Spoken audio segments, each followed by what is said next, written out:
Rich but empty inside, he's been living without hope since he lost the woman he loved. Until a street girl crosses his path holding a necklace that belonged to her. From that unlikely encounter, he decides to find her and ask about the necklace. "This necklace was a gift from my mom," the girl says. Now he must fight for her as if he's saving his own soul.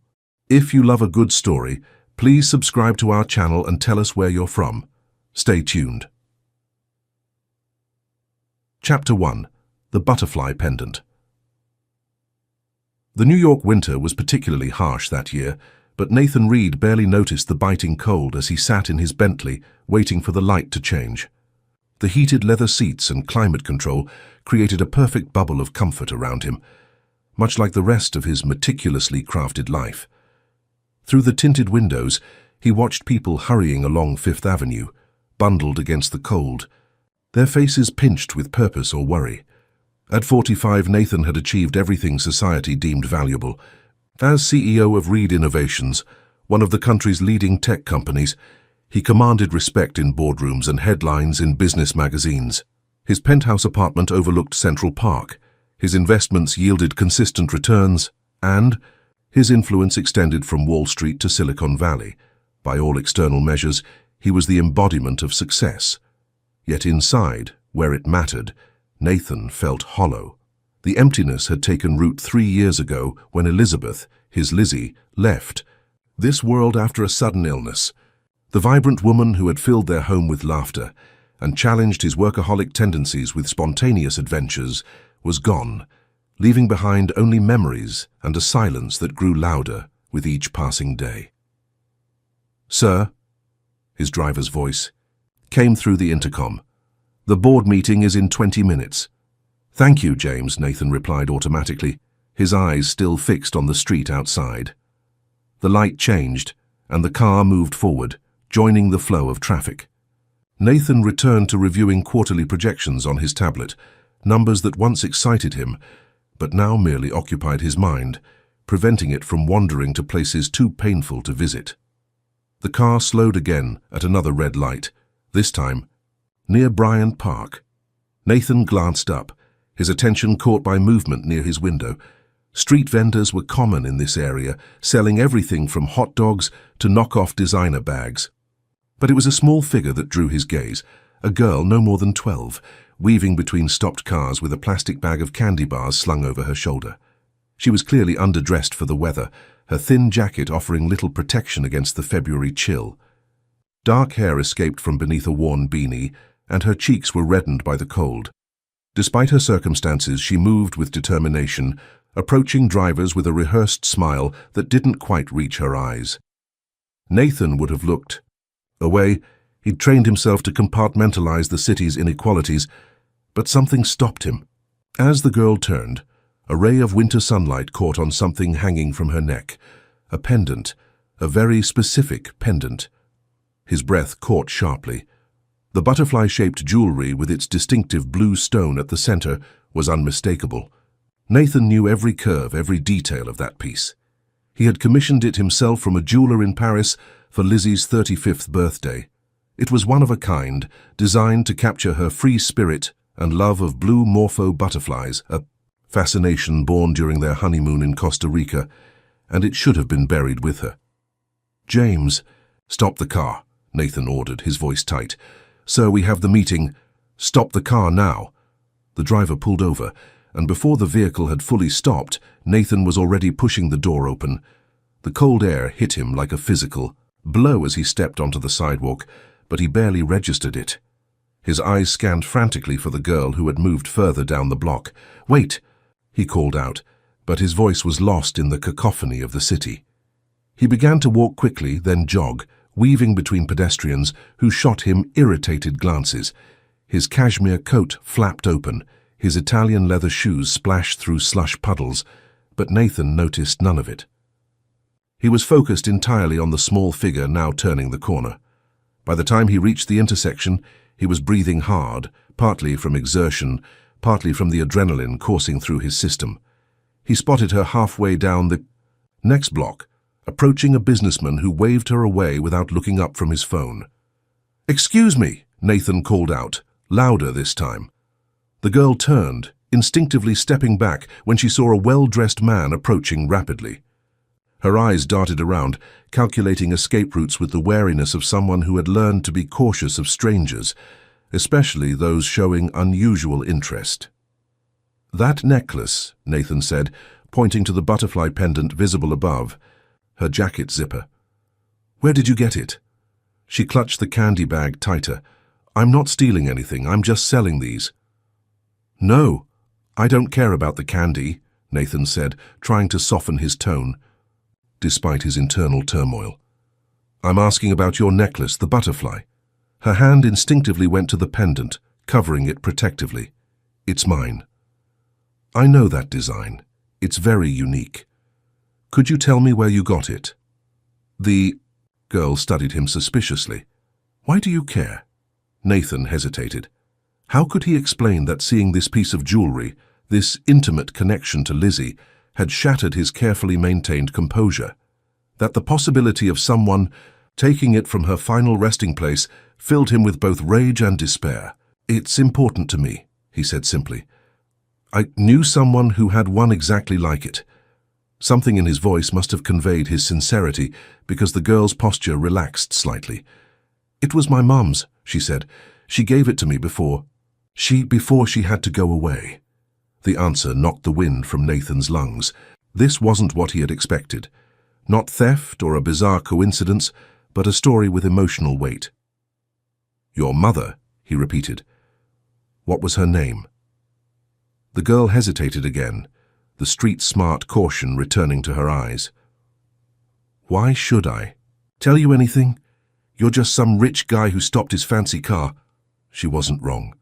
Nathan realized how this must appear to her, how he must appear. He took a step back, trying to gather his thoughts. "My name is Nathan Reed," he said, reaching slowly into his pocket and withdrawing a business card. I think there might be a connection between us, between that necklace and someone I cared about deeply."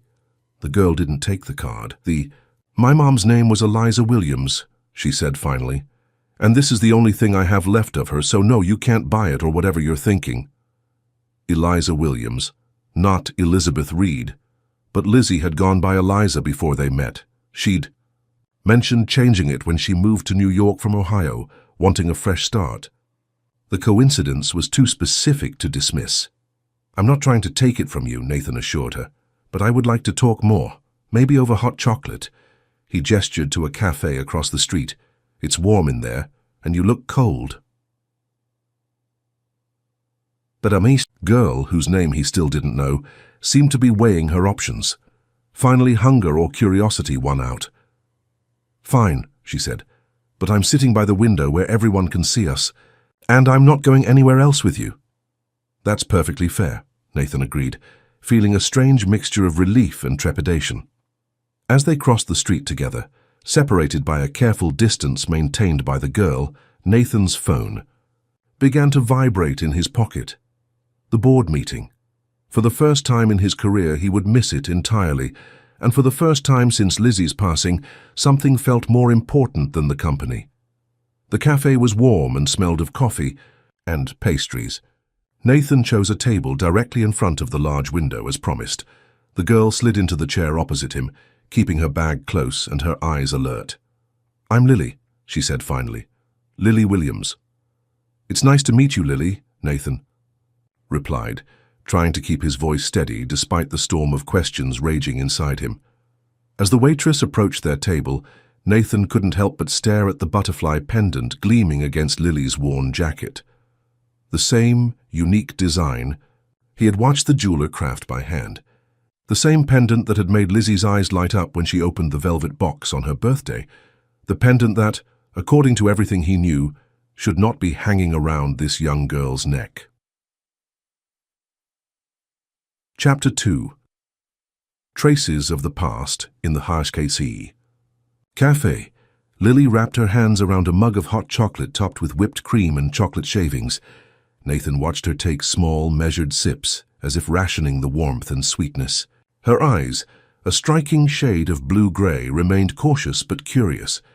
"So why do you care about my necklace?" she asked bluntly, cutting through the awkward silence. Nathan considered his words carefully. I designed that pendant for someone very special to me. My wife, Elizabeth. It was custom made by a jeweler in Paris. There shouldn't be another one like it anywhere in the world. Lily's hand went instinctively to the butterfly pendant. Well, I didn't steal it, if that's what you're thinking. I'm not accusing you. Of anything, Nathan assured her. I'm just confused and interested in understanding how it came to you. Like I said, it was my mum's. She told me my dad gave it to her, but I never knew him. Lily's eyes narrowed. Wait, are you saying you knew my mom? The question hung in the air, loaded with implications Nathan wasn't prepared to address. Had Elizabeth, his Lizzie, known this girl, been connected to her somehow? I'm not sure, he said honestly.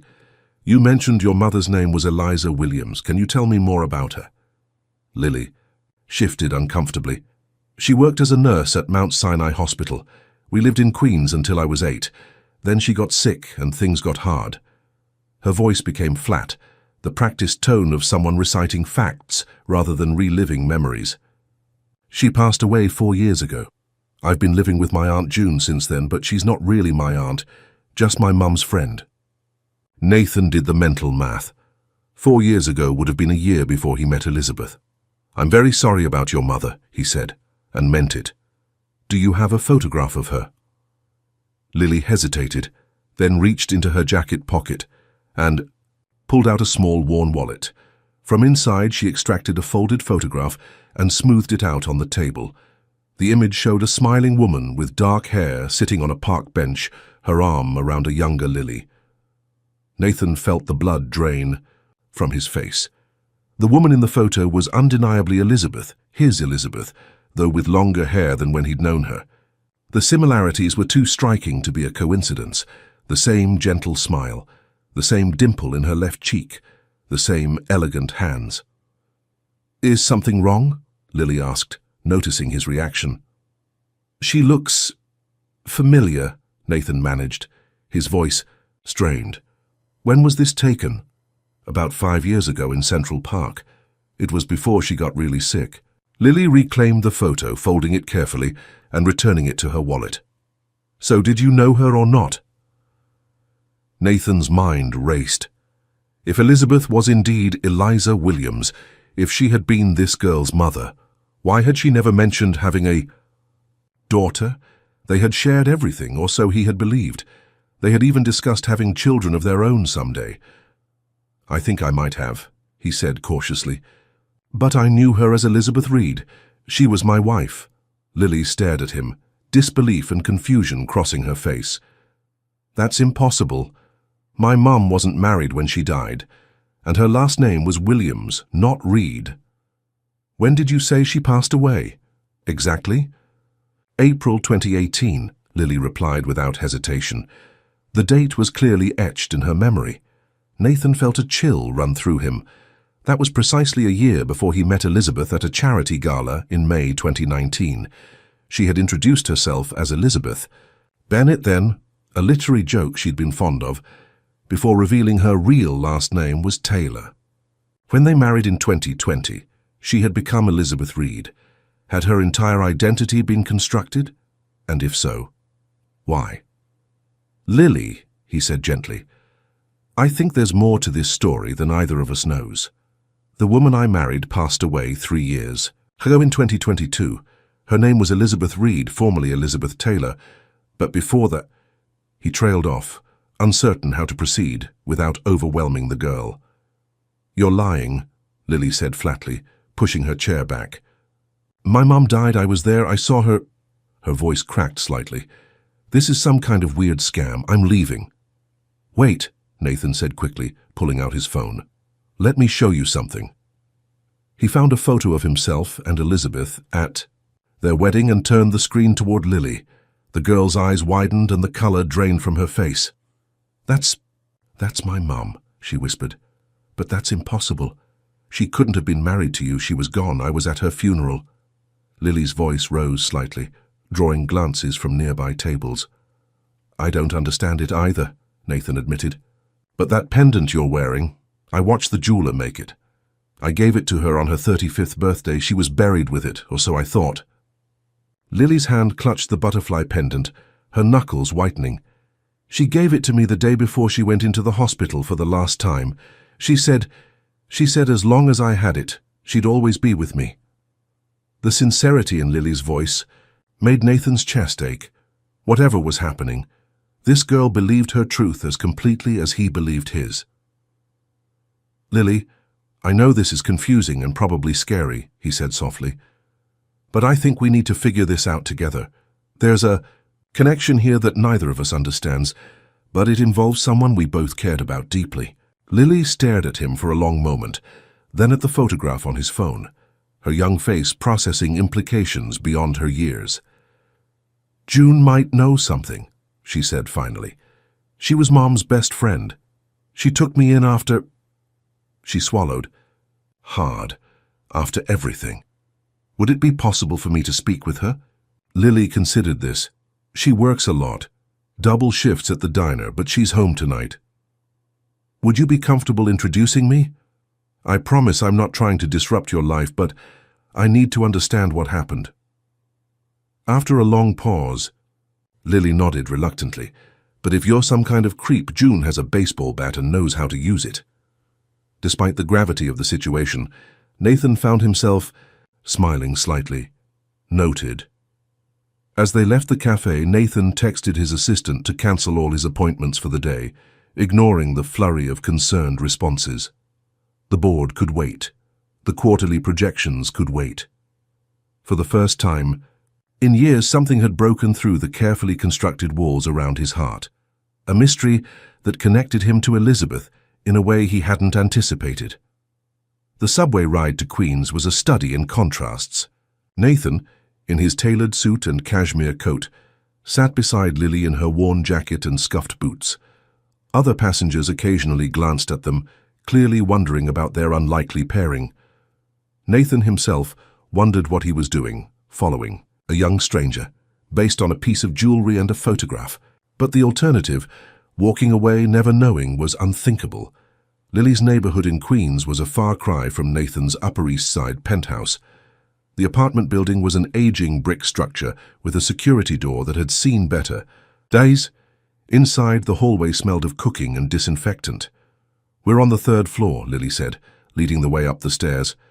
"The elevator's broken more than it works." Apartment 3C was small but tidy. Mismatched furniture filled the living room, and family photos lined the walls, many featuring Lily and the woman Nathan now knew had lived 2 separate lives. "June," Lily called out, "I'm home, and, there's someone with me." A woman emerged from the kitchen, wiping her hands on a dish towel. She was in her early 50s, with graying hair pulled back in a practical ponytail and the tired eyes of someone who worked too hard for too little. "Lily, you know you're supposed to call. If you're bringing—" Her voice trailed off as she took in Nathan's appearance. Her expression shifted from confusion to shock, and then, most surprisingly, to recognition. "You," she said softly. "You're him." Nathan felt a jolt of surprise. "You know who I am?" June's eyes darted to Lily, then back to Nathan. "Lily, honey, go to your room for a bit. This grown-up needs to talk to me." But June, now please. Reluctantly, Lily retreated to her room, casting a suspicious glance over her shoulder before closing the door. Once they were alone, June sank into an armchair, suddenly looking even more tired. "I always wondered if this day would come. Though I figured it would be because you were looking for her, not because you stumbled across Lily by accident." "How you knew about me? About Elizabeth and me?" June nodded slowly. "She told me everything near the end, when she knew she wouldn't have much time left." She looked up at Nathan, her eyes sad but direct. "But I think you'd better sit down, Mr. Reed. This story isn't a short one, and it's going to change everything you thought you knew about your wife." Nathan lowered himself onto the couch, feeling as though the floor beneath him had suddenly become unstable. He was about to learn truths that had been hidden from him throughout his marriage, truths about the woman he had loved, mourned, and thought he had known completely. "Start from the beginning," he said quietly. "Please, I need to understand." June took a deep breath, clasping her hands in her lap. Eliza Williams didn't die in 2018, she began, but in many ways, that was the day she stopped existing and Elizabeth Taylor was born. Chapter 3. The Truth Unravels. June's living room felt increasingly smaller as Nathan leaned forward, hanging on her every word. Outside, the Queen's neighborhood settled into evening routines, distant sirens, the rumble of the elevated train, neighbors' voices filtering through thin walls, but inside apartment 3C, time seemed suspended. Eliza was diagnosed with stage 4 lymphoma in early 2018, June began, her fingers nervously twisting the dish towel. The prognosis was grim. 6 months, maybe less. She was a single mother with a young daughter, and medical bills piling up faster than she could possibly manage on a nurse's salary. Nathan listened intently, trying to reconcile this story with the vibrant, seemingly healthy woman he had met in 2019. She was desperate, June continued. The treatments were experimental, prohibitively expensive and not covered by insurance. She needed money, a lot of it, and she needed it quickly. Why didn't she reach out for help? There are foundations, charities. June gave him a weary, "Look, Mr. Reed, I don't know what world you live in, but in ours those resources are overwhelmed. The wait lists are long, the funding limited." Eliza was watching her time run out while drowning in paperwork and rejections.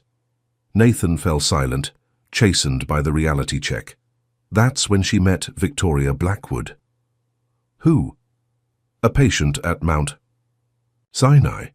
Wealthy, powerful, with connections everywhere. Victoria had been admitted for routine surgery but developed complications. Eliza was her nurse. They bonded, and when Victoria learned about Eliza's situation, she made an offer. June paused, seeming to weigh her words carefully. Victoria was the CEO of Phoenix Enterprises, a company specializing in corporate identity reconstruction. Usually they worked with executives who needed to disappear, men and women who had embezzled millions or were escaping scandals. But Victoria saw an opportunity in Eliza's situation. What kind of opportunity? Nathan asked. A sense of dread. Building. A chance to start over. Victoria offered to fake Eliza's passing, create a new identity for her, and fund her medical treatment at a private clinic. In exchange, Eliza would work for Phoenix afterward, using her medical background to help the company with certain ethical gray areas. Nathan's mind raced, piecing together implications. So Eliza, faked her own passing, left her daughter behind, and reinvented herself. June's eyes flashed with sudden anger. It wasn't that simple. The plan was never for Lily to believe her mother was gone permanently. Victoria promised that once Eliza was healthy again, Lily would be told the truth and brought into her new life. But things got complicated. Complicated how? The treatment worked better than anyone expected. After a year, Eliza was in remission. But by then, she was deep into her new identity as Elizabeth Taylor.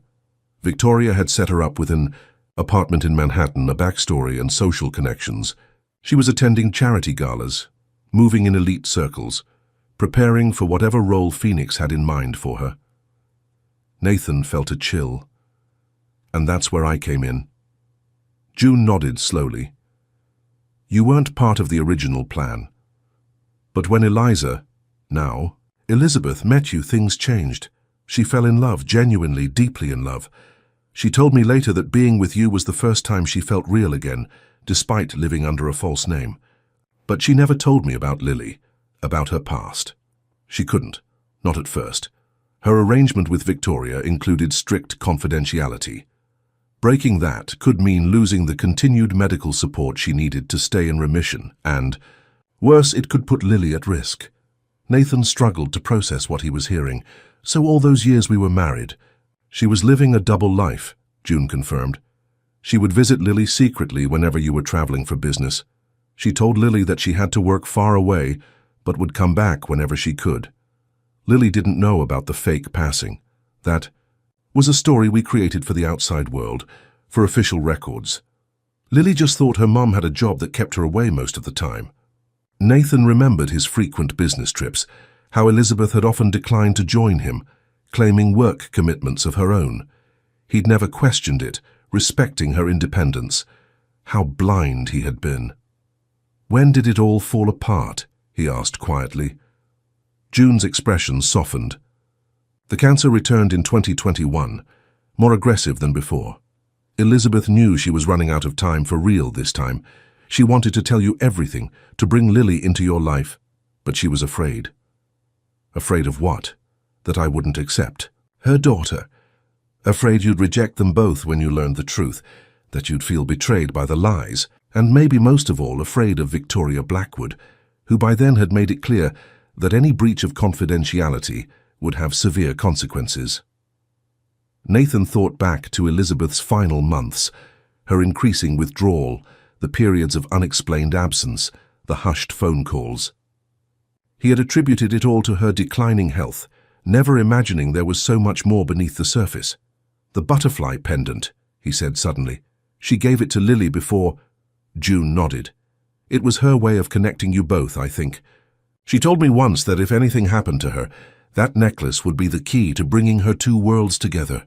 A door creaked, and both adults turned to see Lily standing in the hallway, her face pale but composed. "I heard everything," she said simply. "The walls are thin." Nathan felt a surge of concern. "Lily, I'm sorry. This must be overwhelming." "So?" "My mom didn't really die in 2018, Lily said, her voice unnervingly steady for a 12-year-old confronting such a revelation.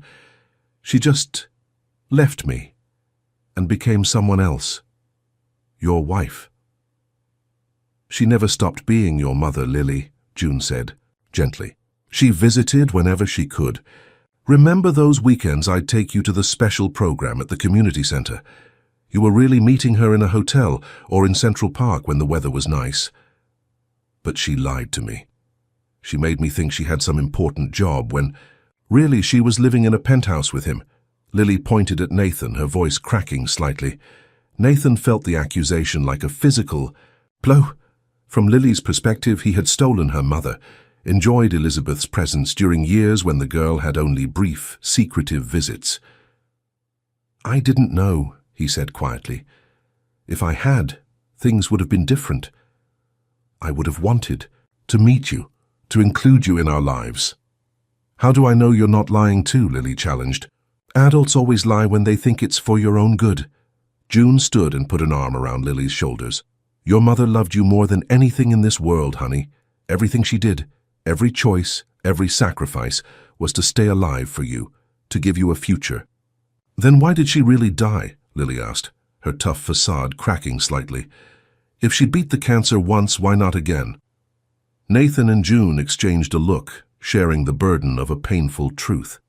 "The second time was different," June explained, softly. "The cancer had spread too far before they caught it, but she fought until the very end, Lily, I promise you that." Lily's eyes filled with tears. "And now what? What happens to me? Are you going to take me away from June?" she asked Nathan directly. The question caught him off guard. I don't know what happens next," he admitted. "But I do know that finding you, learning about this connection we share through Elizabeth, means something. I'd like us to figure it out together if you're willing." "There's more you should know," June interjected, looking at Nathan, "about Victoria Blackwood and Phoenix Enterprises." "What about them?" "After Elizabeth passed, Victoria came to see me. She made it clear that the arrangement died with Elizabeth, that Lily's existence, the whole double identity situation, needed to remain secret.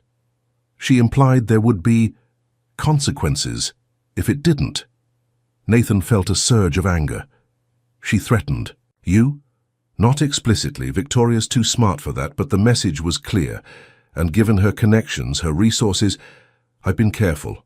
We both have." Nathan thought of Victoria Blackwood, a name he'd never heard until today, yet someone who had apparently wielded enormous influence over Elizabeth's life, and by extension, his own. Who exactly is this woman? And what is Phoenix Enterprises really doing? June shook her head. "I only know what Elizabeth told me. And toward the end she was worried. She said Victoria had crossed lines. That Phoenix wasn't just helping people disappear anymore. They were creating elaborate fictions for more sinister purposes. Corporate espionage may be worse. And Elizabeth was involved? Initially as a medical consultant, ensuring the physical transformations were safe, but I think she was trying to extricate herself when she became ill again. That's part of why she was so afraid of Victoria, finding out about her plans to tell you everything. Nathan's mind raced with implications. Had Elizabeth been coerced? Blackmailed? Had her illness been a convenient escape from whatever Victoria had entangled her in? "We need to be careful," June warned. "Victoria has resources, connections, in high places. If she learns that you've found Lily, that you know the truth." "I'm not afraid of Victoria Blackwood," Nathan stated firmly, "and I won't let anyone threaten my wife's daughter." The possessive phrasing surprised even him, but he realized he meant it. Elizabeth had loved this girl. That made Lily family regardless of blood ties. Lily looked between the adults, the weight of revelations visibly heavy on her young shoulders. "I still don't understand why she couldn't just tell everyone the truth once she got better. Why all the secrets?" "Sometimes adults make complicated choices," Nathan said gently. "Sometimes those choices lead to situations that are hard to unwind." He paused, searching for the right words. "But I want you to know that whatever Elizabeth's reasons, whatever mistakes she might have made, her love for you was real. I saw how she treasured that pendant. I just didn't understand its significance until now." Lily's hand went to the butterfly at her throat, tracing its outline with her fingertips. "So, what happens now?" she asked again, her voice small but determined. Nathan looked to June, then back to Lily. "First, we make sure you're safe. Then, if you're willing, I'd like to get to know you, to honor Elizabeth's memory by building a bridge between the two. Worlds she had to keep separate." "And what about Victoria Blackwood?" June asked. "One step at a time," Nathan replied.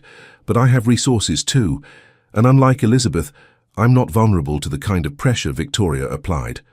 As night settled over the Queen's apartment, the three unlikely allies sat in the small living room, connected by shared loss and newly discovered truths. Nathan looked at Lily, at the determined set of her jaw, so reminiscent of Elizabeth's, at the butterfly pendant that had bridged impossible distances, and felt something he hadn't experienced since his wife's passing: purpose. Elizabeth had left him a final gift, a responsibility, and a mystery, all wrapped into one. The emptiness that had defined his existence for 3 years was now filled with questions, with danger, and with possibility. For the first time since losing her, Nathan Reed felt truly alive. Chapter 4. New Beginnings. The transition was anything but smooth. In the 2 weeks following their discovery, Nathan found himself navigating unfamiliar territory, both emotionally and practically. His penthouse, once a monument to minimalist luxury, now featured a hastily prepared guest room with bright blue walls and a bookshelf stocked with young adult novels.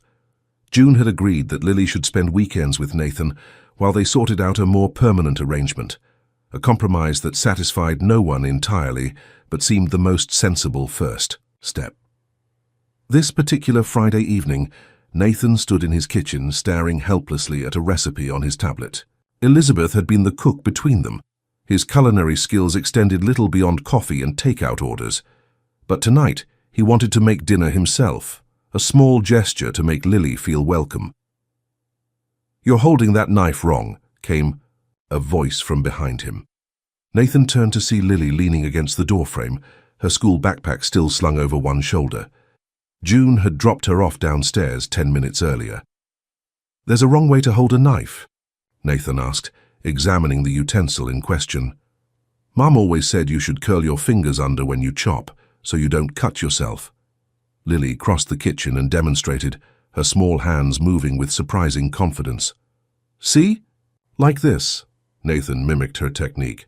"Your mother taught you to cook?" "Some basics. She said everyone should know how to feed themselves properly." Lily surveyed the vegetables scattered across the cutting board. "What are you trying to make?" "Pasta primavera. I thought it might be something you'd like." Lily shrugged but moved beside him and began organizing the ingredients. "The garlic needs to be minced finer. and you should slice the zucchini thinner." They worked side by side, an unexpected team. Nathan found himself relaxing as Lily quietly corrected his technique or suggested small improvements to the recipe. There was something of Elizabeth in her methodical approach, in the slight furrow of concentration between her brows. "Did my mom cook for you?" Lily asked suddenly, breaking the companionable silence. "All the time," Nathan replied. "She made this amazing roast chicken with herbs grown on our terrace, and she baked when she was stressed. The apartment would smell like cinnamon and vanilla after difficult days. She used to make me birthday cakes shaped like whatever I was obsessed with that year," Lily said, a small smile playing at her lips. "One time it was a dinosaur. The tail kept falling off and we had to prop it up with skewers. It was kind of a disaster, but also the best cake ever." These moments of shared memory had become precious to Nathan. Each one offered a glimpse of the Elizabeth he hadn't known. The young mother struggling to make birthdays special, so different from the confident woman who had hosted dinner parties for New York's elite. As they ate dinner at the kitchen island, Nathan noticed Lily glancing repeatedly at her phone. "Expecting a message?" he asked. "Just checking something with my friend Tyler. He's helping me with a project." "School project?"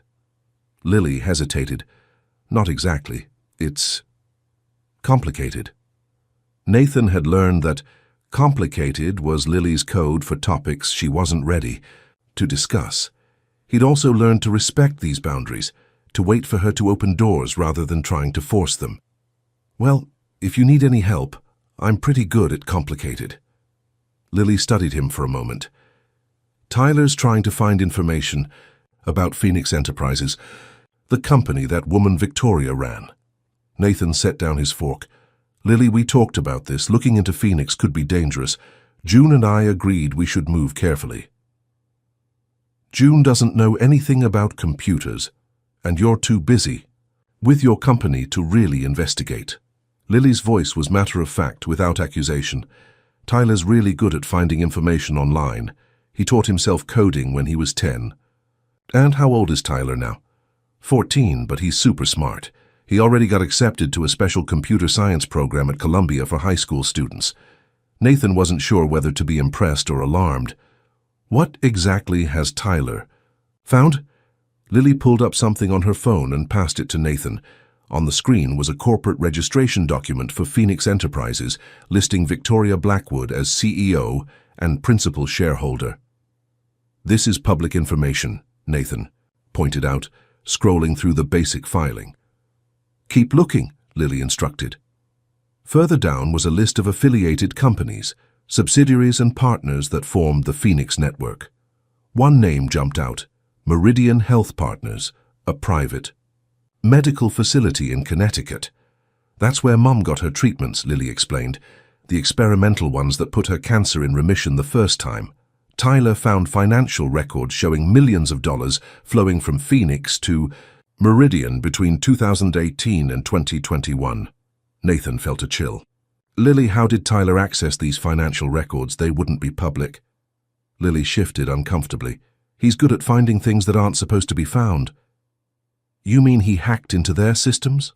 "That's illegal, and potentially very dangerous, especially when dealing with someone like Victoria Blackwood." "He was careful, used proxies and stuff." Lily reclaimed her phone. "Don't you want to know what they were doing to my mom? Why Victoria wanted her to work for Phoenix so badly?" The question hung in the air between them. Of course Nathan wanted answers. The mystery of Elizabeth's double life consumed his thoughts, but not at the cost of putting Lily at risk. "I do want to know," he said carefully, "but we need to be smart about how we investigate. These are powerful people with resources and connections. If they realize we're looking into them—" "They already know," Lily said quietly. "What?" "Someone's been watching June's apartment. A black SUV parked across the street for 3 days last week. Tyler saw them taking pictures." Nathan felt a surge of alarm. "Why didn't you tell me immediately?" "Because you'd freak out, like you're doing now."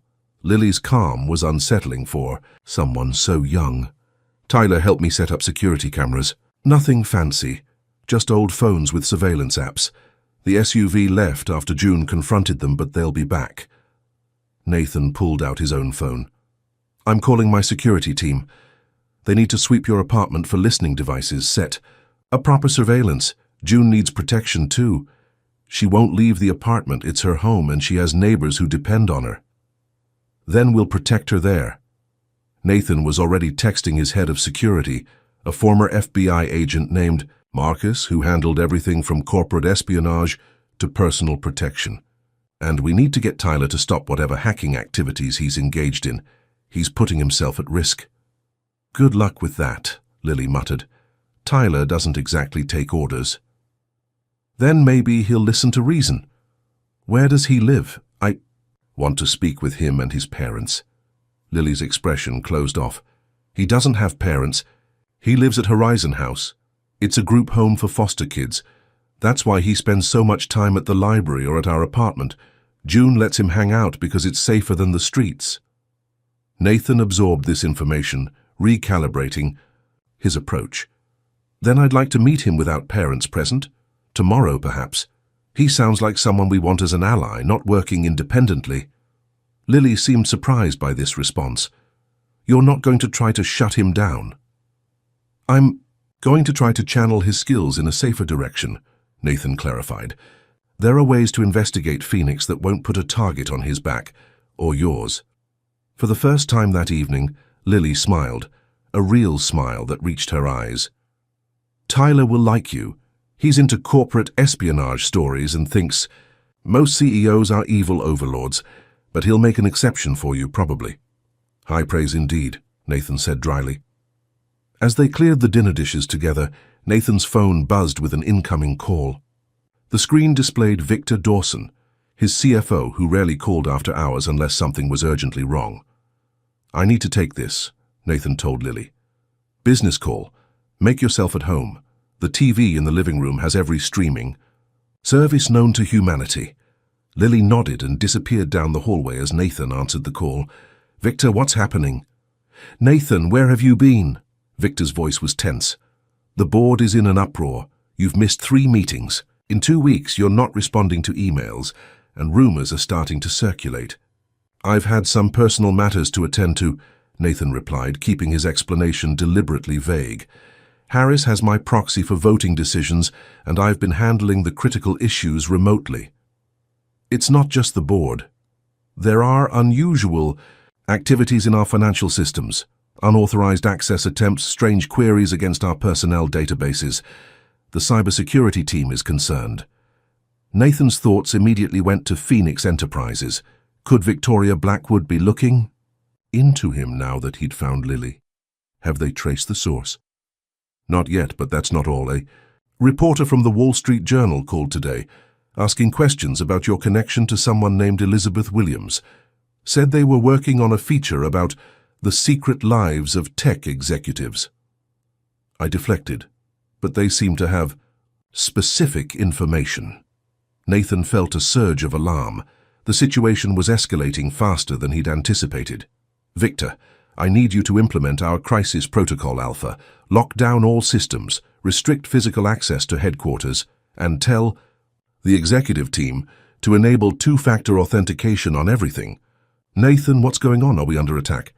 Not exactly, it's complicated and I can't explain everything right now, but I need you to trust me on this. There was a long pause before Victor responded. I've known you for 15 years. Nathan, if you say jump, I'll ask how high, but the board is going to demand answers soon. I'll come in Monday morning and brief everyone. Until then, security is the priority. After ending the call, Nathan stood motionless in the kitchen, processing the implications. Phoenix was already moving against him, probing his company's defenses, feeding information to journalists, perhaps preparing to discredit him before he could expose whatever operations Elizabeth had been involved with. He needed to accelerate his own plans, to move from defense to offense. But first, he needed to ensure Lily's safety. He found her in the living room, not watching TV but sketching intently in a notebook. Looking over her shoulder, he saw she was drawing a butterfly, not unlike the one on her pendant, but with more elaborate patterns. That's beautiful, he said. Lily shrugged but didn't stop drawing. Mom used to draw butterflies too. She said they reminded her of transformation, how something can change completely but still carry its essence forward. The observation was startlingly profound, and so perfectly Elizabeth that Nathan felt a pang of loss and recognition. "Lily," he said carefully, "things may get complicated in the coming days. Victoria and Phoenix seem to be aware that we're looking into them. I want you to stay here with me for a while, not just weekends. I've already discussed it with June, and she agrees it's safer." Lily's pencil paused mid-stroke. "What about school, my friends? We'll work it out. There are excellent schools near here, or we can arrange secure transportation to your current school." He hesitated, then added, "I know this isn't what you signed up for. None of this is, but I promise to protect you, and that's a promise I intend to keep." Lily studied him, her expression unreadable. Then she turned back to her drawing, adding one final line before speaking. "Mom used to say you were the strongest person she knew. Not physical strong, but like inside strong. She said if anyone could handle the truth, it would be you." She closed her sketchbook. "I guess we're going to find out if she was right." As Nathan looked at this remarkable girl, this unexpected connection to the woman he'd loved, he silently vowed that Elizabeth's faith in him would not be misplaced. Whatever secrets Phoenix held, whatever danger Victoria Blackwood represented, he would face it all to protect the daughter Elizabeth had been forced to keep hidden. The butterfly pendant at Lily's throat caught the light as she stood, a small, blue flame that seemed to symbolize everything at stake, past and future, truth and deception, love and loss, all converging in a moment that would change both their lives forever. Chapter 5. Shadows of Phoenix. The Reed Innovations headquarters dominated a corner of Midtown Manhattan, its glass and steel facade reflecting the morning sun as Nathan guided Lily through the private entrance. He'd delayed his promised Monday meeting with the board, unwilling to leave Lily alone after the weekend's developments. Instead, he'd brought her with him, setting her up in his private office with Tyler, who had agreed to join them after a surprisingly candid conversation the previous day. "This place is intense," Tyler observed, spinning slowly in one of the ergonomic chairs. He was lanky and sharp-featured, with dark hair that fell across intelligent eyes and a perpetual expression of skepticism. Very corporate overlord aesthetic. "Tyler," Lily warned, though a smile tugged at her lips. Nathan found himself unexpectedly amused by the teen's frankness. "The design firm called it progressive minimalism. I call it expensive grey." Tyler snorted appreciatively before turning serious. "So about those security measures we discussed?" "Already implemented," Nathan confirmed. "This office is completely isolated from the main network. The devices I provided aren't connected to Reed Innovation systems at all. They're running through secure channels managed by an independent security firm." "Smart," Tyler acknowledged. "Phoenix has sophisticated, digital surveillance capabilities. They've been probing Reed Innovation's firewalls for days." "How do you know that?" Nathan asked. Tyler exchanged a glance with Lily. "I may have set up a monitoring system after our talk yesterday." "Nothing invasive, just a passive scanner that alerts me to external probing attempts." Rather than reprimanding the teen, Nathan nodded appreciatively. "Send the data to Marcus. He'll integrate it with our defensive measures." Leaving the teens with strict instructions not to leave the office, Nathan made his way to the boardroom. Victor was waiting outside, his usually impeccable appearance slightly disheveled, suggesting he'd been working through the weekend. "Nathan, finally," he said, lowering his voice, "the situation has escalated. 3 separate news outlets have contacted us about your secret family. There are photographers camped outside the building, and the system intrusions have intensified." "I'll address the board directly," Nathan replied. "Have Marcus join us. We'll need his security expertise." The boardroom fell silent as Nathan entered.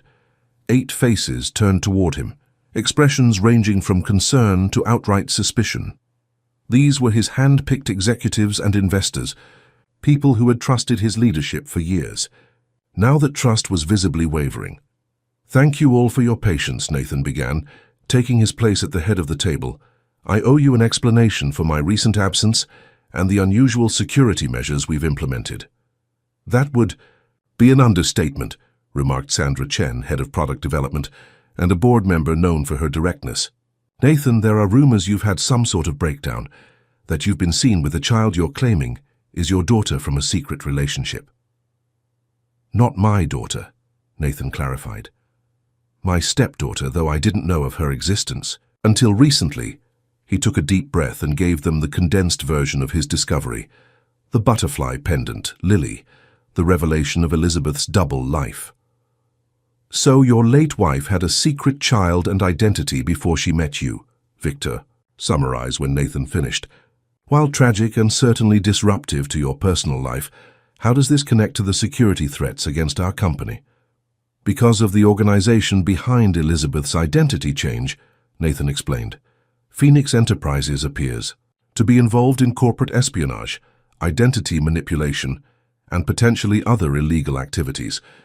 When they realized I'd discovered Lily and was investigating them, they began targeting Reed Innovations." Marcus, who had joined them midway through Nathan's explanation, pulled up a series of data visualizations on the room's main screen.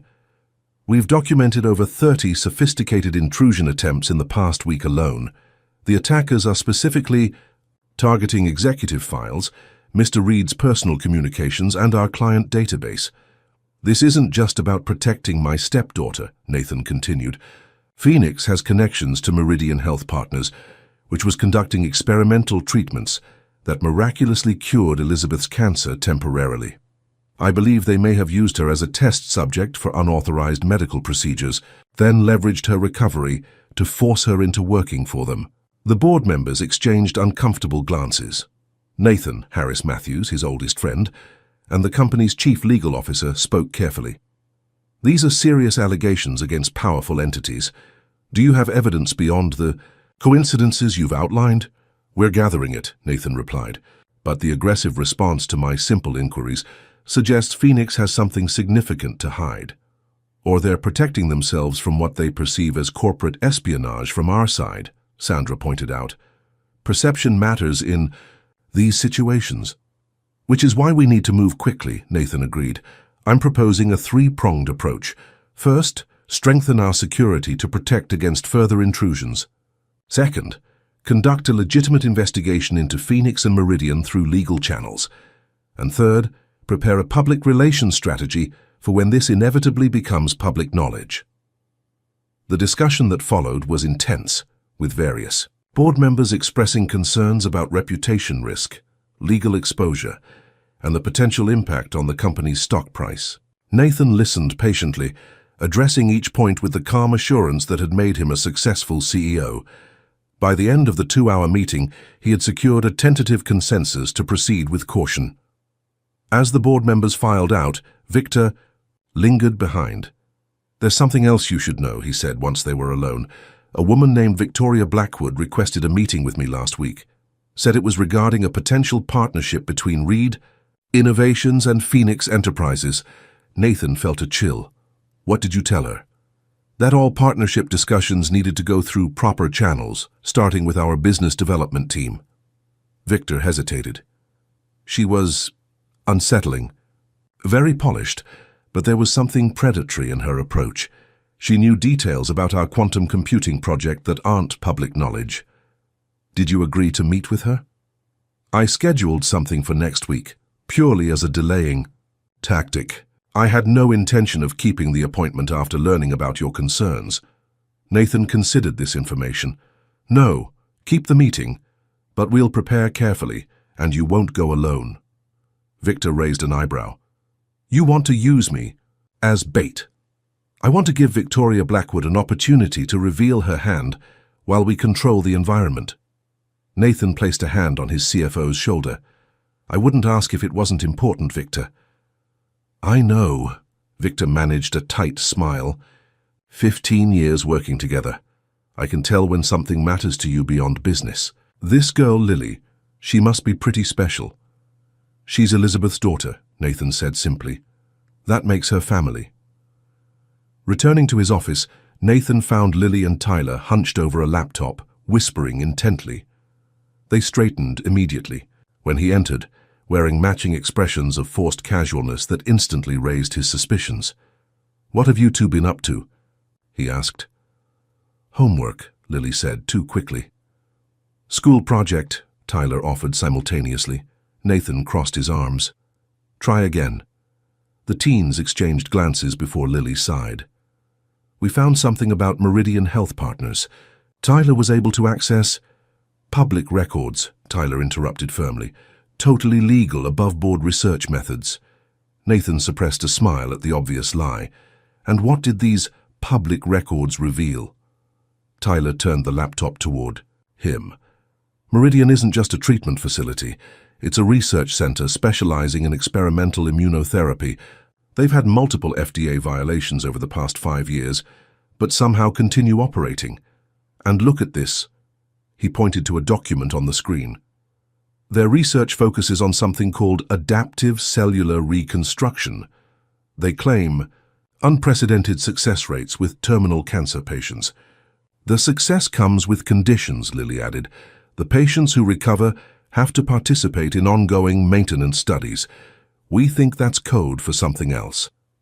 Nathan studied the information, connecting dots. "Elizabeth's medical monitoring requirements, the regular appointments she never wanted me to attend with her." "Exactly," Tyler said. "And there's more. Meridian has a sister facility in Arizona called Desert Horizon Wellness. Different name, same ownership structure, similar research focus. They specialize in identity reconstruction for their recovered patients." "Physical alterations?" Nathan asked, alarmed. "Mostly psychological from what we can tell," Tyler clarified. "Creating new backstories, new personalities that can be seamlessly integrated into specific social environments. It's like reprogramming people." The implications were disturbing. Had Elizabeth been subjected to psychological manipulation, beyond the simple identity change? Had her feelings for him been genuine, or part of a constructed persona? No. Nathan refused to doubt the authenticity of their connection.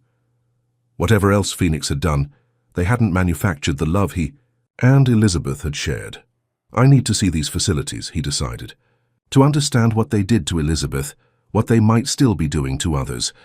"You can't just walk into a place like Meridian," Tyler objected.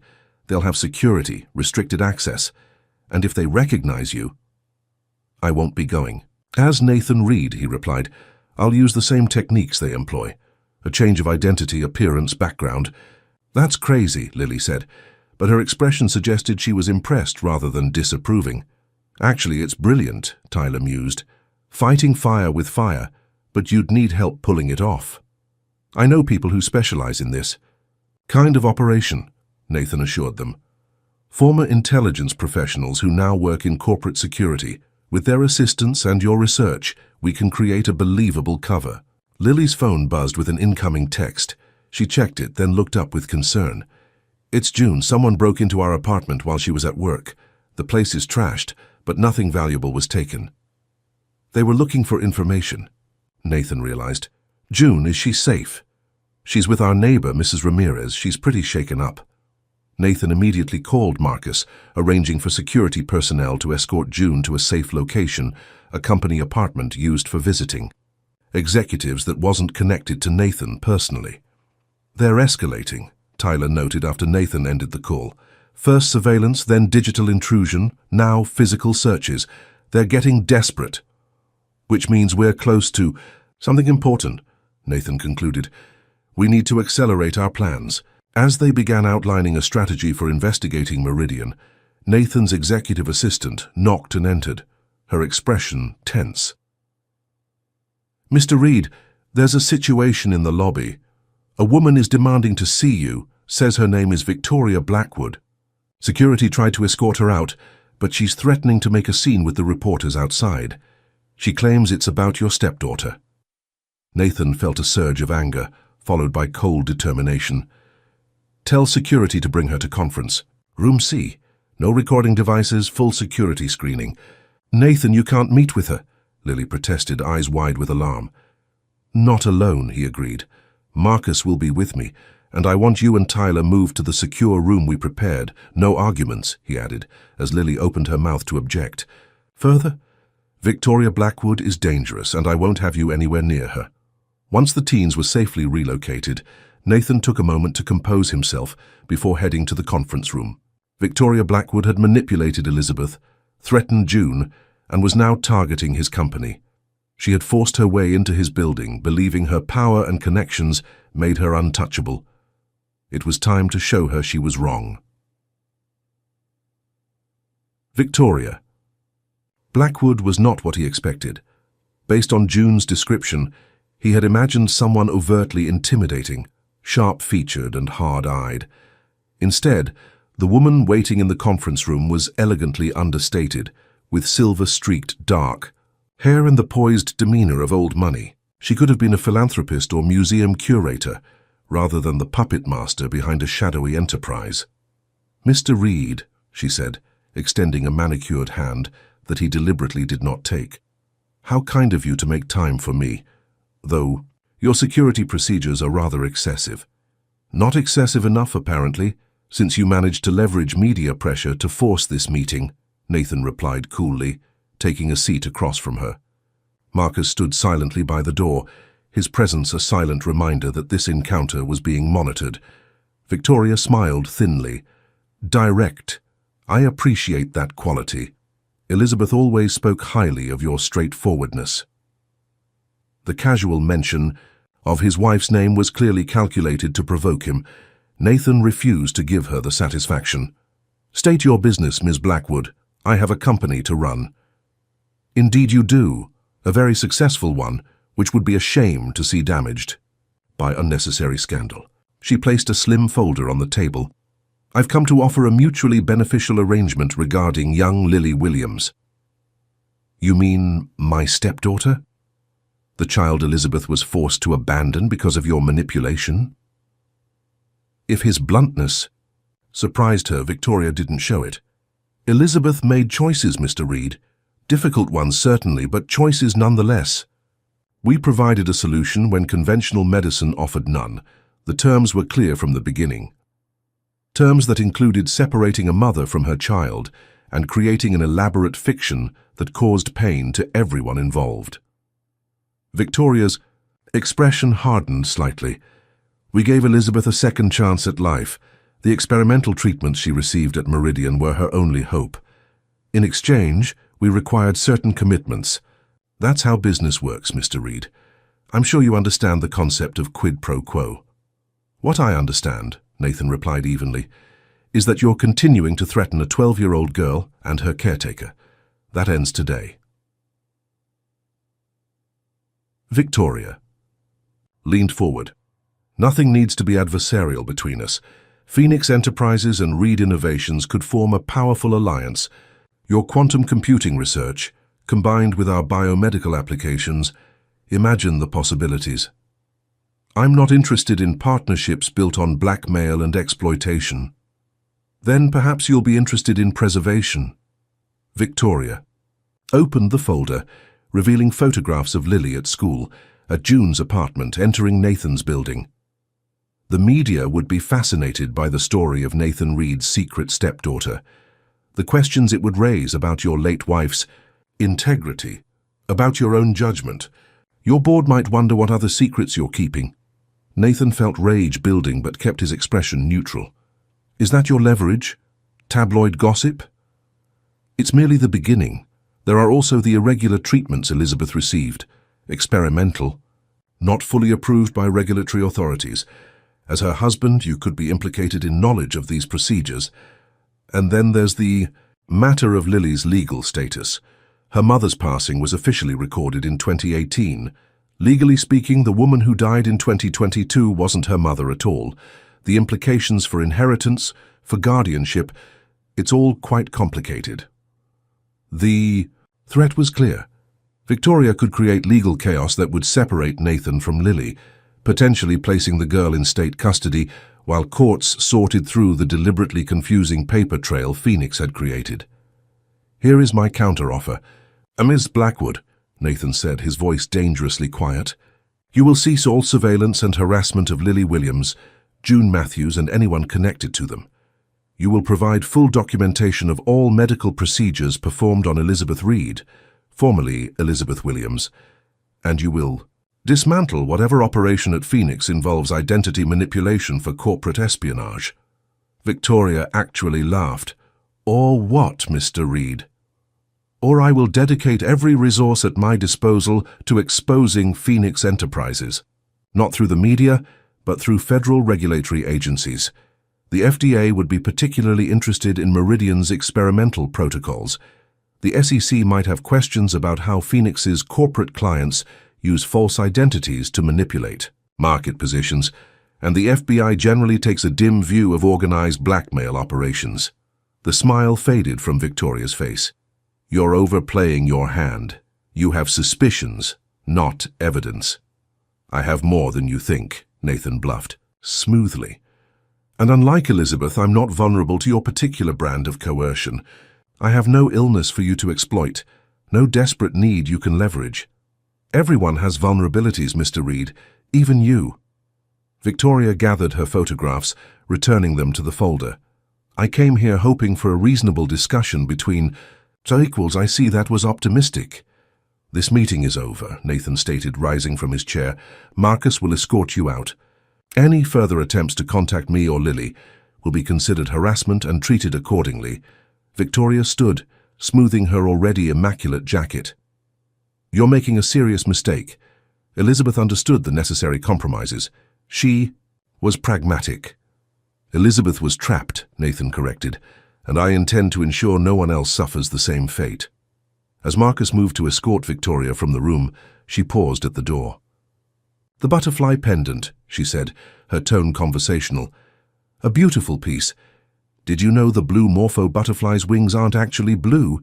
It's a structural coloration, an illusion created by the way light refracts through microscopic scales. What appears to be true isn't always reality, Mr. Reed. Remember that. After she left, Nathan remained in the conference room processing the encounter. Victoria had revealed more than she intended, confirming Phoenix's connection to Meridian, acknowledging the experimental nature of Elizabeth's treatment, even implying knowledge of the pendant's significance. But her final warning lingered. What appears to be true isn't always reality.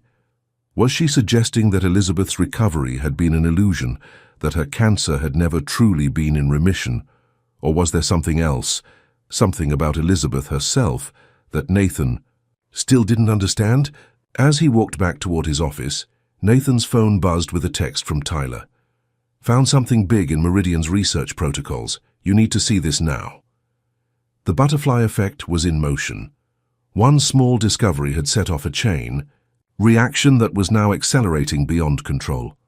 Nathan could only hope they were prepared for whatever revelations waited at the end of this rapidly unfolding mystery. Chapter 6. Transformation. It's not just cancer treatment, Tyler explained, his voice tight with urgency as Nathan entered the secure room. Meridian was developing something they called identity pharmaceuticals, drugs that could temporarily alter personality traits, emotional responses, even core memories. Nathan stared at the research protocol displayed on Tyler's laptop. The E document marked with Meridian's letterhead and classified Phase 3 trials across the top, detailed a treatment regimen combining immunotherapy with experimental neurological compounds. These drugs target both the cancer cells and specific areas of the brain, Tyler continued. The medical terminology is dense, but I cross-referenced it with publicly available research. They're essentially creating a form of directed neuroplasticity, reshaping patients' neural pathways while fighting their cancer. Why? Lily asked, her face pale. Why would they want to change how people think? Control, Nathan realized. Victoria said Elizabeth understood the necessary compromises. What if those weren't just ethical compromises? What if the treatments themselves made her more compliant, more willing to accept Phoenix's demands? The implications were horrifying. Had Elizabeth's love for him been genuine or chemically influenced? Had her personality, the warmth, intelligence, and quiet strength he'd fallen in love with, been partially manufactured? There's more, Tyler said grimly. The protocol includes regular maintenance doses administered every 6 weeks. Without them, patients experience what they euphemistically call identity regression, essentially the return of original personality traits and memories that had been suppressed.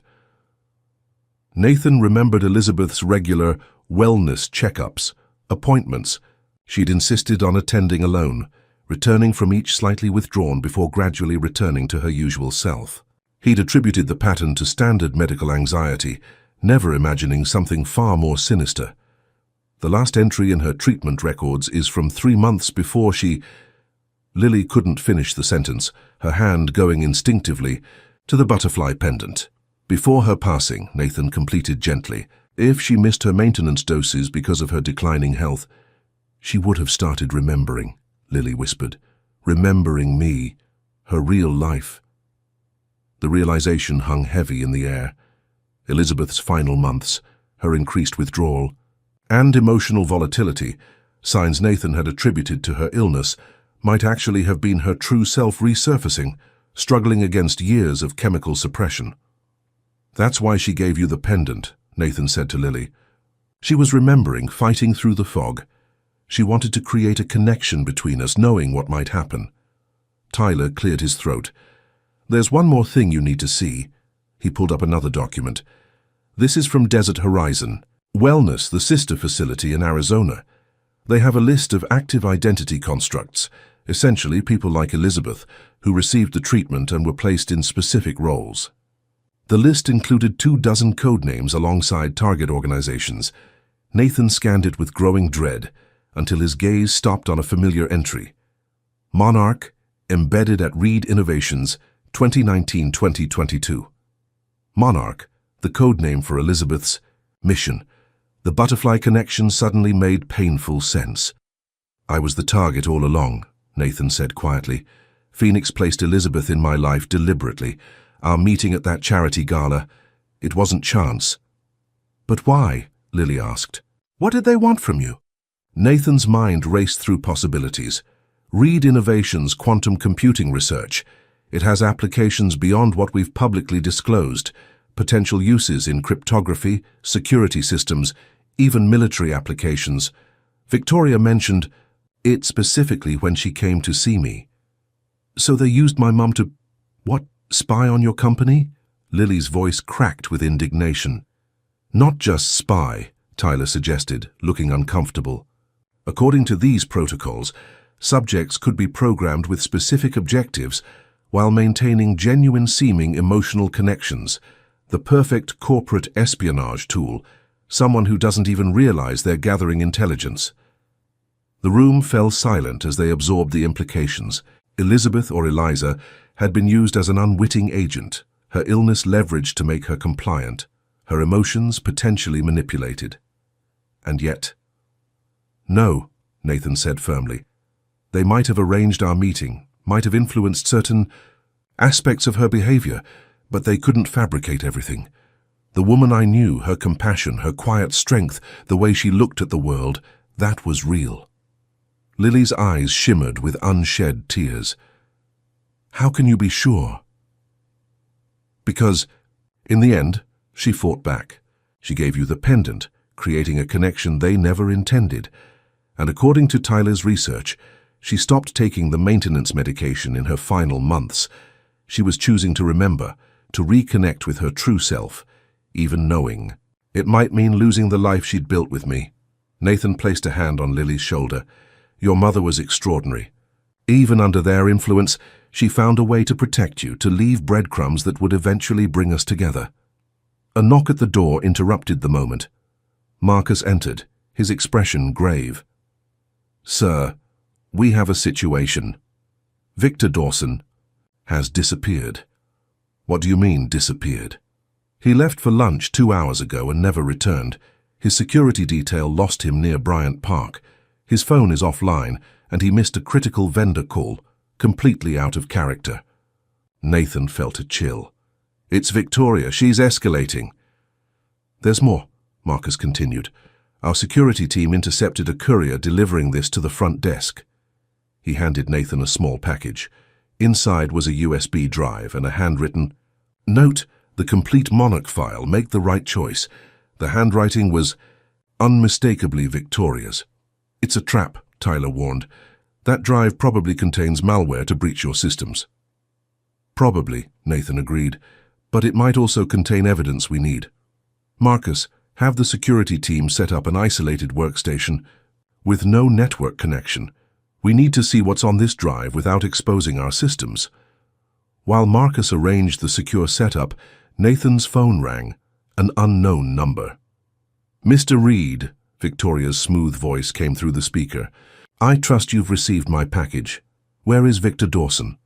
He's perfectly safe, merely helping us understand certain aspects of Reed Innovations' quantum computing architecture. He'll be returned unharmed once our discussion reaches a satisfactory conclusion. Nathan fought to keep his voice steady. Kidnapping is a federal offense, Victoria. Such dramatic terminology. Mr. Dawson accompanied our representatives voluntarily, after being shown certain evidence about his CFO duties that federal authorities might find interesting. His own ethical lapses made him vulnerable, unlike you, apparently. The implication was clear. Victoria had discovered something compromising about Victor and was using it as leverage. What do you want? The same thing I offered in your office. A partnership. Reed Innovations' quantum computing technology, combined with Phoenix's biomedical research, could revolutionize targeted therapeutics. Imagine computing power that could model neurological pathways with perfect precision, creating treatments tailored to individual genetic profiles. Treatments like the ones you used to control Elizabeth? Victoria sighed. Elizabeth benefited from cutting-edge medicine that saved her life. The identity aspects were a necessary component of her particular cancer therapy, a way of separating her from traumatic memories that were triggering inflammatory responses in her body. Everything we did was for her benefit. You separated a mother from her child and used her illness to coerce her into corporate espionage. Don't pretend this was humanitarian. The butterfly sees the world differently after transformation, Mr. Reed. Elizabeth understood that better than most. Victoria's tone hardened. The USB contains her complete file. Medical records, psychological evaluations, mission parameters. Review it, then call this number when you're ready to discuss terms. You have 3 hours before Mr. Dawson's situation becomes complicated. The line went dead. We need to find Victor, Nathan told Marcus. Start with traffic cameras near Bryant Park, then expand to Phoenix's known properties within a 50-mile radius. On it, Marcus confirmed, leaving to coordinate with his team. What about the USB? Lily asked. We'll view it, but carefully. Whatever Victoria's game, the truth about your mother is on that drive. We deserve to know regardless of her agenda. An hour later, they gathered around the isolated computer in Nathan's private conference room. The USB's contents were extensive. Medical, files, psychological profiles, and video recordings spanning 4 years. The earliest files documented Subject 37's initial cancer diagnosis and recruitment into the Meridian program. Nathan watched with a mix of horror and heartbreak as Eliza Williams, desperate and afraid for her daughter's future, signed consent forms for experimental treatment. The identity reconstruction aspects were mentioned only in vague terms about psychological support and stress reduction therapy. They never told her the full truth, Nathan realized. They exploited her desperation. Later files showed Elizabeth's transformation, not just her recovery from cancer, but subtle changes in her speech patterns, interests, even her posture. The Elizabeth Taylor personality had been carefully constructed to appeal to Nathan, specifically based on psychological profiles Phoenix had compiled. They studied you, Tyler observed. They knew exactly what kind of woman you'd fall for. Nathan felt sick, but forced himself to continue reviewing the files. Among the video recordings was one labeled Final Cognitive Assessment, dated just 2 weeks before Elizabeth's passing. He clicked play, bracing himself. Elizabeth appeared on screen, thinner than he remembered, but with a clarity in her eyes he recognized from their earliest days together. She sat in what appeared to be a medical office, facing a clinician whose Face remained off camera. "How are you feeling today, Elizabeth?" a female voice asked. "My name is Eliza," she replied with quiet determination. "Eliza Williams." "I see. And can you tell me why you believe that?" "Because I'm remembering. The maintenance doses stopped working months ago, and I chose not to report it. I know what you've done to me, what you've made me do." The clinician's voice remained professional. "What specifically do you believe we've done? You used my cancer as leverage. You separated me from my daughter. You created Elizabeth Taylor, then Elizabeth Reed, to access Nathan's company. But you miscalculated." "In what way?" Eliza, smiled faintly. "You didn't account for real love, not mine for Nathan and certainly not his for me. You thought you could program emotions, but some things can't be manufactured or controlled." Lily made a small sound, somewhere between a gasp and a sob. Nathan reached for her hand, finding it cold but gripping his tightly. "The cancer is back," Eliza continued on the recording. "Terminal this time, no miraculous treatments to offer. You have no more leverage over me. So I'm going to set things right in my own way, on my own timeline. That would be ill-advised considering your condition. My condition is precisely why I can act now. What more can you do to me?" Eliza leaned forward. "I've left breadcrumbs. Nathan will find them eventually. He'll find Lily. And when he does, everything you've built will collapse." The recording ended abruptly. Nathan sat in stunned silence, processing what he'd just witnessed. Eliza, had been fighting back in her final months, deliberately creating a path for him to find Lily, knowing it would expose Phoenix's operation. The butterfly pendant hadn't been just a sentimental gift to her daughter. It had been a catalyst, designed to bring Nathan and Lily together when the time was right. "Mom knew," Lily whispered.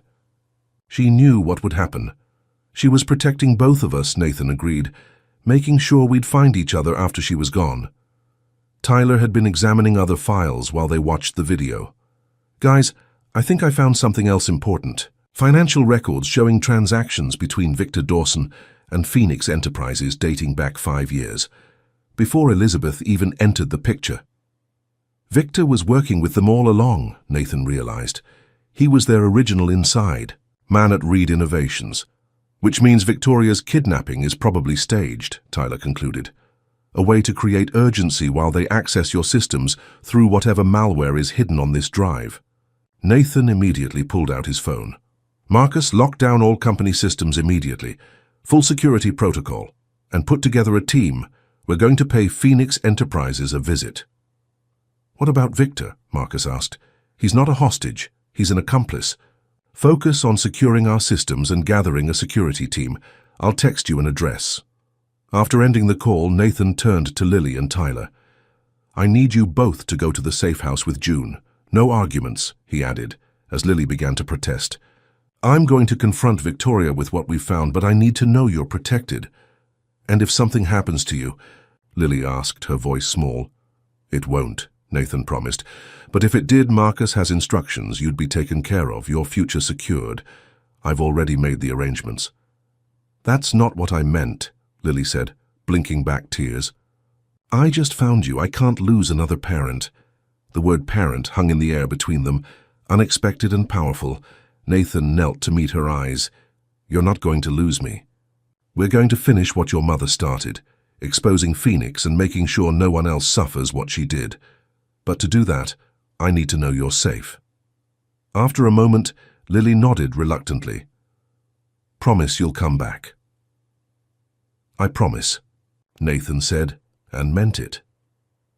2 hours later, Nathan stood in the lobby of Phoenix Enterprises' Manhattan office, flanked by Marcus and 2 security specialists. The building was sleek and modern, its reception area designed to project legitimate, corporate prestige. "Mr. Reed," the receptionist greeted him with practiced professionalism. "Do you have an appointment?" "Tell Ms. Blackwood that I've reviewed the Monarch file and I'm ready to discuss her proposal," Nathan replied. "She's expecting me." Within minutes, they were escorted to an executive floor where Victoria waited. In a conference room, looking unsurprised by Nathan's entourage. "Security precautions?" she asked, gesturing to Marcus and the others. hardly necessary for a business meeting. "Where's Victor Dawson?" Nathan asked without preamble. Victoria smiled. "Cooperating fully with our technical team, as he has been for years. Victor recognized the potential of our partnership long before you did." "There will be no partnership," Nathan stated firmly. "I've seen Elizabeth's file. I know what Phoenix did to her, how you manipulated and exploited her illness. What we did was save her life when conventional medicine had failed," Victoria countered. "The identity aspects were a necessary component of the treatment, separating the patient from traumatic psychological patterns that were exacerbating her condition. Convenient that those necessary changes also made her the perfect corporate spy." Victoria sighed. "Corporate intelligence gathering is a reality of modern business, Mr. Reed. Elizabeth's placement at Reed Innovations was mutually beneficial. She received life-saving treatment and we gained insights into your quantum computing research. And Lily? Was separating a mother from her child also mutually beneficial? An unfortunate necessity. The emotional connection to her daughter was precisely the kind of stress trigger that accelerated her cancer.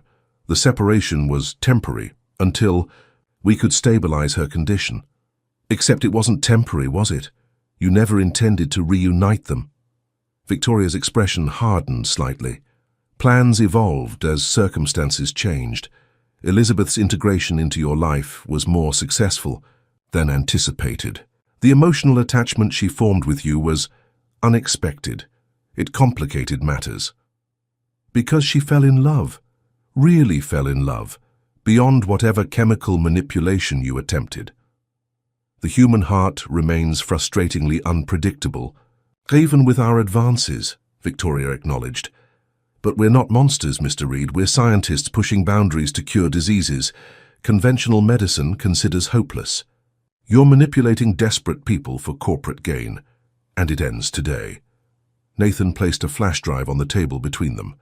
"This contains everything we found in Elizabeth's file, along with documentation of Phoenix's illegal activities, unauthorized medical experiments, corporate espionage, blackmail, identity fraud. Copies have been sent to federal authorities, major news outlets, and a security vault that will release everything publicly if anything happens to me, Lily, or anyone connected to us." Victoria's composed facade cracked slightly. "You're bluffing." "Am I?" Nathan leaned forward. "Elizabeth predicted this moment. In her final months, as your drugs lost their effectiveness, she remembered everything and started laying groundwork. The butterfly pendant, medical records hidden where I would eventually find them, recorded conversations with your clinicians. She knew I'd discover the truth eventually." For the first time, Victoria looked genuinely unsettled. "What do you want?" "Phoenix Enterprises will cease operations immediately. Meridian Health Partners and Desert Horizon Wellness will transfer. All patient records to legitimate medical facilities, with full disclosure of all treatments administered. You will provide comprehensive documentation of everyone subjected to your identity pharmaceuticals, ensuring they receive proper care and support during their recovery." "That's not possible. The financial implications alone are not my concern," Nathan interrupted. "My legal team has prepared papers transferring control of Phoenix's assets to a newly established foundation that will oversee the transition and provide support to victims. You can sign voluntarily or after federal. Charges are filed, your choice." Victoria studied him, calculating odds and options. "And what about Victor Dawson? He'll face the consequences of his actions, as will everyone involved in this operation. But my priority is the patients, people like Elizabeth, who were exploited at their most vulnerable." After a long moment, Victoria reached for the document. Folder Marcus had placed before her. "You're destroying years of groundbreaking research, Mr. Reed, research that could save countless lives." "No, I'm ensuring that research continues ethically, with proper oversight and patient consent. The Foundation will fund legitimate studies based on Phoenix's work, but without the exploitation and coercion." As Victoria began reviewing the documents, Nathan felt a sense of completion, not victory exactly, but resolution. Elizabeth had trusted him to finish what she had started, to protect Lily and expose Phoenix's operation. Against incredible odds, facing an opponent who had tried to manipulate every aspect of their lives, love had prevailed. 3 months later, Nathan stood on the rooftop garden of Reed Innovations headquarters, watching as Lily carefully transferred a newly emerged butterfly from its chrysalis container to a flowering plant. The rooftop had been transformed into a butterfly sanctuary, part of the Elizabeth Reed Foundation's educational program for children affected by cancer. "It's beautiful," Lily said, as the butterfly's wings slowly opened, revealing iridescent blue that caught the sunlight. "A perfect morpho. Just like your mother's pendant," Nathan observed. Lily touched the butterfly necklace she still wore daily. "Do you think she knew that we'd end up here, doing this?" "I think she hoped," Nathan replied. "She created the possibility when she gave you that pendant when she fought to remember who she really was. The rest was up to us." The past months had brought whirlwind changes. Phoenix Enterprises had been dismantled, its legitimate medical research transferred to ethical oversight. Victor Dawson and Victoria Blackwood faced federal charges, while Meridian's patients received proper care and support during their transition off the experimental protocols. Most importantly, Lily had officially become Nathan's daughter through adoption, a process expedited by the extraordinary circumstances and June's wholehearted support. The legal complexities of Elizabeth's dual identity had been resolved, ensuring Lily's inheritance rights and future security. Tyler had been offered a legitimate position in Reed Innovations' cybersecurity division, a part-time role that worked around his school schedule and provided mentorship from the company's top experts. His experience with Phoenix had convinced Nathan that exceptional talent deserved nurturing, regardless of conventional pathways. The Foundation's first cancer treatment center opens next month, Nathan reminded Lily. The board approved the additional funding yesterday. The Elizabeth Reed Foundation had become Nathan's passion project, a multifaceted organization that supported cancer research, provided resources for families navigating treatment options, and advocated for transparency in experimental medical protocols. The butterfly logo, inspired by Lily's pendant, had become a symbol of transformation and hope. "Mom would be proud," Lily said quietly, "not just of the foundation, but of us, how we found each other, how we're moving forward." Nathan put an arm around his daughter's shoulders, watching as more butterflies emerged from their chrysalises around the garden. "She brought us together across impossible odds. That's a kind of magic that even Phoenix's science couldn't fully explain." "Love," Lily said simply. "That's what she told that doctor in the video. Real love can't be manufactured or controlled." "The wisest thing anyone's ever said," Nathan agreed. As they stood together in the garden, surrounded by butterflies taking flight on jewel-toned wings, Nathan realized that Elizabeth had given him one final, precious gift.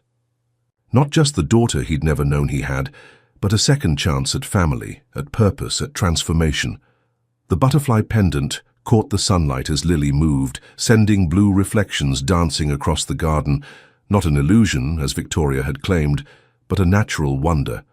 Sometimes, Nathan reflected, what appeared to be true was indeed reality. You just had to look with the right eyes and an open heart.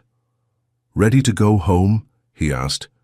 Lily nodded, taking one last look at the blue morpho butterfly now flexing its wings on the flowering plant. Ready.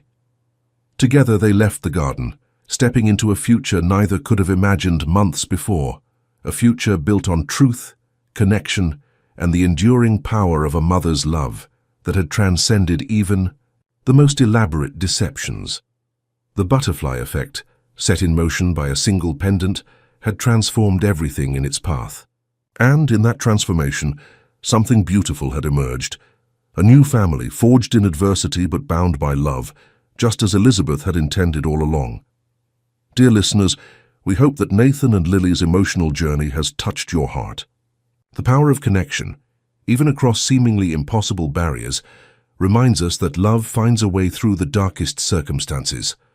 For more captivating stories like this one, we've prepared a special playlist of equally moving narratives. Find it by clicking to your left. If this story moved you, please subscribe to our channel and give this video a thumbs up. Every day, we bring you unique stories that explore life's complexity and the resilience of the human spirit. We look forward to reading your thoughts in the comments section below.